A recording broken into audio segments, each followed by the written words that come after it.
그 빛을 처음 본 순간 나는 홀린 듯 그것을 쳐다보았다. 수면 아래 혹은 수면을 스치며 그 빛은 희미하지만 빠르게 움직였다. 손전등 광선처럼 보이는 그 빛은 내가 이제까지 봐왔던 어떤 형태의 불빛과도 달랐다.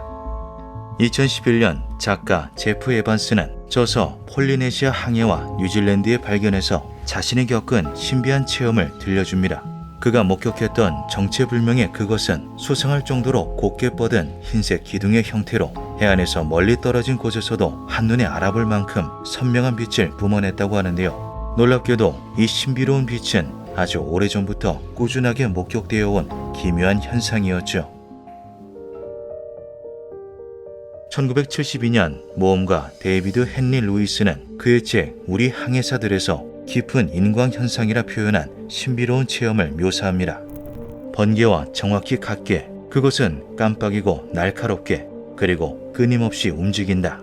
일반적인 발광 현상보다 훨씬 더 깊은 바닷물 속에서 발생한다. 세계 일주도 할 만큼 풍부한 항해 경험을 갖춘 그조차도 기묘한 빛을 보고는 두 눈을 의심할 수밖에 없었는데요. 오랜 기간 바다를 돌아다녔기에 피로로 헛것을 본 것이라 착각했지만 태평양을 여러 차례 돌아다니며 비슷한 현상을 마주치고 실제로 존재하는 현상이라 확신했다고 하죠. 우연치 않은 기회로 루이스의 저서를 읽게 된 인류학자 마리안 조지 박사는 이 빛을 뱃사람의 허풍이라고 생각했습니다. 만약 자신이라면 그가 말한 이상한 빛을 보고 과학적으로 이를 설명해낼 수 있을 것이라 장담했는데요. 연구를 위하여 북극이나 열대지방에 오래 머무른 경험이 있었던 그녀는 때마다 특이한 빛무리를 보고 이를 과학적으로 해석했던 경험이 있었기에 루이스가 말한 빛 또한 직접 본다면 그 원리를 쉽게 해명할 수 있을 것이라 생각했죠.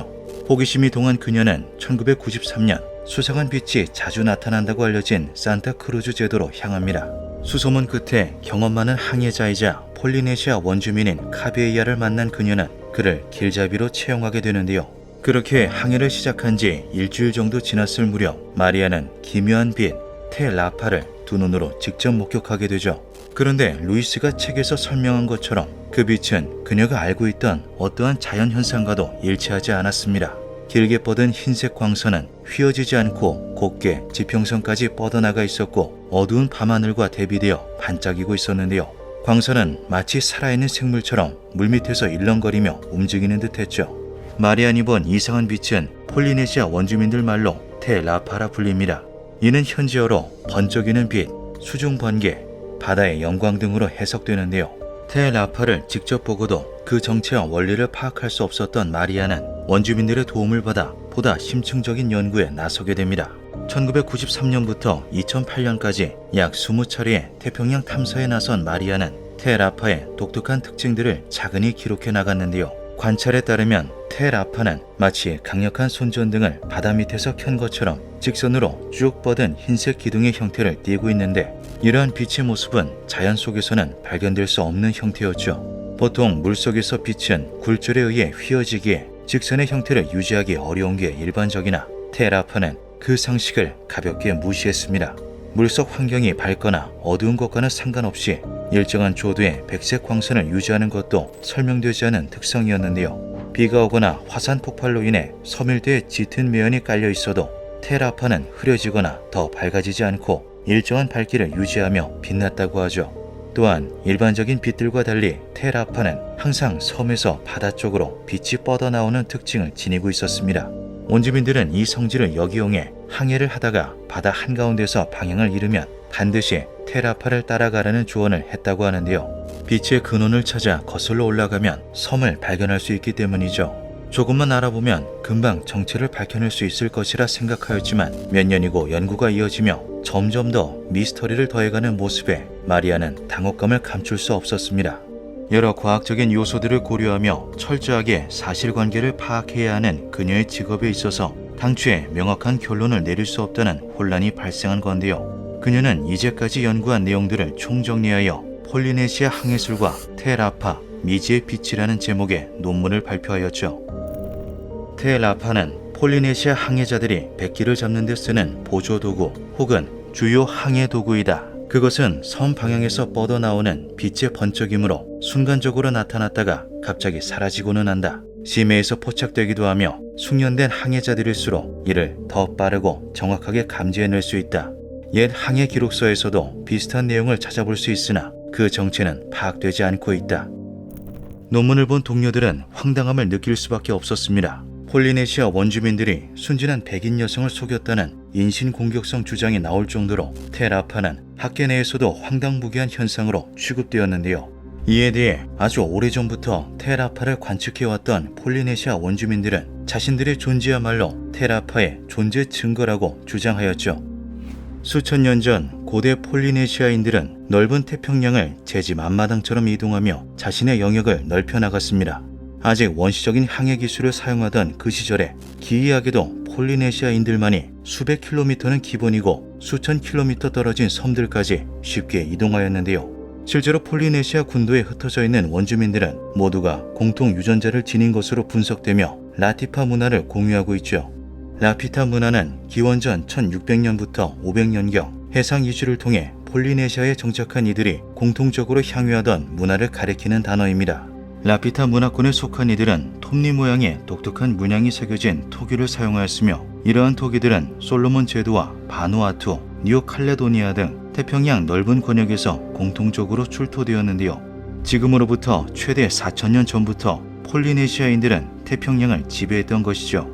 옛 서양인들은 이를 두고 그저 운이 좋았다는 식으로 폴리네시아인들의 항해를 설명해 왔습니다. 그러나 이 모든 것이 사실 텔아파라는 빛의 도움을 받아 항해를 했기에 가능한 일이었다는 건데요. 폴리네시아 원주민들은 텔아파가 허구의 산물이라면 자신들이 어떻게 태평양 전역을 이동하면서 정착할 수 있었겠냐고 반박하였죠. 그러나 켄트 주립대학교 소속 리처드 파인버그 교수는 원주민들의 도움 없이 텔아파를 단독으로 관측한 사람이 없다는 것을 근거로 텔아파가 존재하지 않는 현상이라고 주장했습니다. 그는 자신의 주장을 증명하기 위해 직접 솔로몬 제도로 향하였는데요. 그곳에 거주하는 폴리네시아인들을 만나 이야기를 듣는 한편 통가 제도나 미크로네시아 근방섬들도 수소문하며 텔아파에 대해 듣거나 본 이들을 찾았죠. 그런데 리처드의 예상과는 달리 원주민들을 포함하여 섬에 거주하는 대부분의 이들이 텔아파를 직접 보았다고 증언하며 그것은 환상 같은 것이 아니라 실제하는 현상이라고 답합니다. 리처드 교수는 원주민들 외에도 솔로몬 제도에 거주하면서 텔아파를 목격했다는 유럽계 이민자의 증언도 수집하였는데요. 두 눈으로 텔아파를 봤습니다. 정말 환상적인 경험이었어요. 유럽계 거주자인 로스 헤베스는 텔아파를 목격한 경험을 이야기하며 그 어떤 자연현상과도 일치하지 않는 신비롭고 환상적인 광경이었다고 증언하였죠. 그것은 원주민들이 묘사하는 텔아파의 모습과 정확히 일치하였으며 이후 로스가 원주민의 도움 없이도 항해할 수 있는 베테랑이라는 것 또한 확인됩니다. 리처드 교수는 이 같은 사실에 크게 당황하였으나 조사 기간 동안 텔아파를 직접 목격하는 데에는 실패하였는데요. 그는 귀국하여서도 텔아파에 대하여 회의적인 입장을 보였지만 텔아파를 직접 목격한 사람들의 일관된 증언과 상세한 이야기들을 마냥 무시할 수는 없다고 결론 내렸죠. 이에 학자들은 텔아파라는 미지의 현상을 과학적인 접근에서 풀어내보고자 합니다. 야광충. 가장 많은 지지를 받은 가설은 발광생물의 빛을 텔아파라고 착각했다는 주장인데요. 태평양 섬들과 바다에는 스스로 빛을 내뿜는 발광생물들이 많은 것으로 알려져 있죠. 그 중에서도 야광충이라 불리는 플랑크톤은 몰디브나 태평양섬 근방에서 흔하게 볼 수 있는 발광생물로 은은한 푸른 빛을 내뿜는 것으로 유명합니다.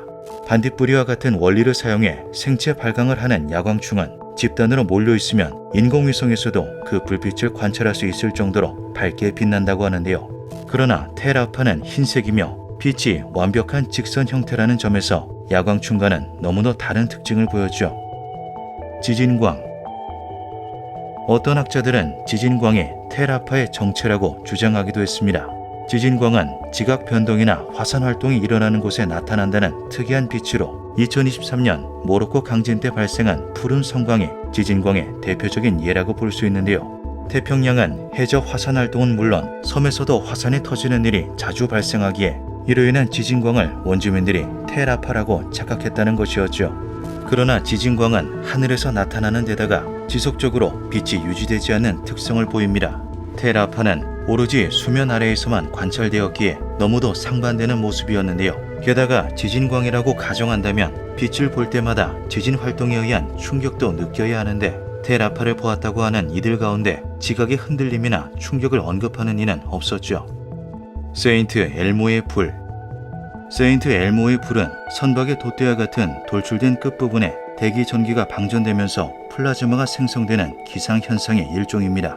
폴리네시아인들이 항해하는 도중 선박의 마스트에서 발생한 세인트 엘모의 불을 보고 테라파라 착각했다는 주장인데요. 그러나 이 주장 또한 즉각 반대 의견에 부딪혔죠. 세인트 엘모의 불은 보통 파란색을 띠고 있고 높은 꼭대기에서 자주 발생하는 현상이기에 낮고 평평한 칸으로 이용하는 폴리네시아인들은 목격할 수 없는 기상현상이었습니다. 또한 테라파는 날씨와 상관없이 볼 수 있는 반면 세인트 엘모의 불은 뇌우를 동반한 폭풍이 몰아칠 때만 볼 수 있었는데요. 이 밖에도 달빛을 잘못 봤다는 이야기, 집단 환각에 빠졌다는 설도 제기되었지만 그 어떠한 주장도 테라파를 명확하게 설명해내지 못했죠. 테라파의 정체는 여전히 미스터리에 휩싸여 있습니다. 그 원리나 생김새에 대해서도 갑론을박이 끊이지 않고 있는데요. 지금 이 순간에도 폴리네시아인들은 조상을 인도했던 빛을 바라보며 태평양을 항해하고 있죠. 기묘한 밤이었습니다.